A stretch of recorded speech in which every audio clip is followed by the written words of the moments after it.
Good morning everyone. আশা করছি আপনারা সকলেই ভালো আছেন।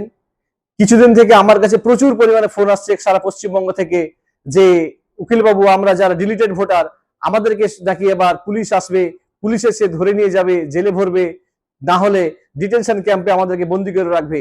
দেখুন, এইরকম ফোন কিন্তু প্রচুর পরিমাণে পাচ্ছি এবং সেই জন্য মনে হলো যে আপনাদেরকে এই উত্তরটা আমার দেওয়া প্রয়োজন আছে। তো সেটি হলো, আপনারা যারা ডিলিটেড ভোটার তারা কিন্তু অলরেডি অ্যাপিল ট্রাইব্যুনালে অ্যাপিল ফাইল করেছেন এবং আপনাদের অ্যাপিলটি কিন্তু পেন্ডিং আছে। আপনারা কিন্তু সকলেই ভারতীয় নাগরিক। আপনাদের কিন্তু সামান্য নিজের নাম ভুল বা বাবার নাম ভুল, সেই কারণে হয়তো আপনারা ডিলিট হয়েছেন, কিন্তু আমার আত্মবিশ্বাস যে আপনারা কিন্তু প্রত্যেকে আবার ভারতীয় নাগরিক হিসাবে, ভারতীয় ভোটার হিসাবে আপনারা কিন্তু মাথা উঁচু করে থাকবেন।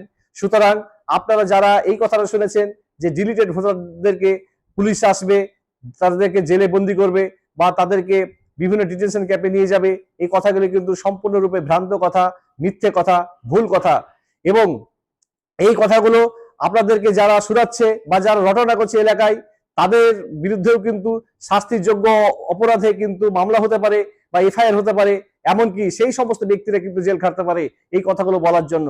কারণ হলো যে ভারতীয় আইনে বা এসআইআর আইনে এরকম কোনো বিধান নেই যে কারো নাম যদি নির্বাচন কমিশন ডিলিট করে দেয় তাহলে কিন্তু তাকে নিয়ে গিয়ে জেলে ঢুকাবে বা ডিটেনশন ক্যাম্পে নিয়ে যাবে, এরকম কিন্তু আইনে কিন্তু কোথাও কিন্তু লেখা নেই।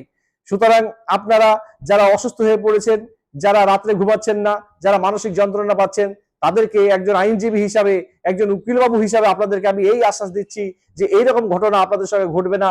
অর্থাৎ পুলিশ আসবে না আপনাদের বাড়িতে, কাউকে জেলে নিয়ে যাবে না, কাউকে ডিটেনশন ক্যাম্পে আটক রাখবে না। আপনারা নিশ্চিত থাকুন এবং আপনারা সুখে শান্তিতে ঘর সংসার করতে থাকুন।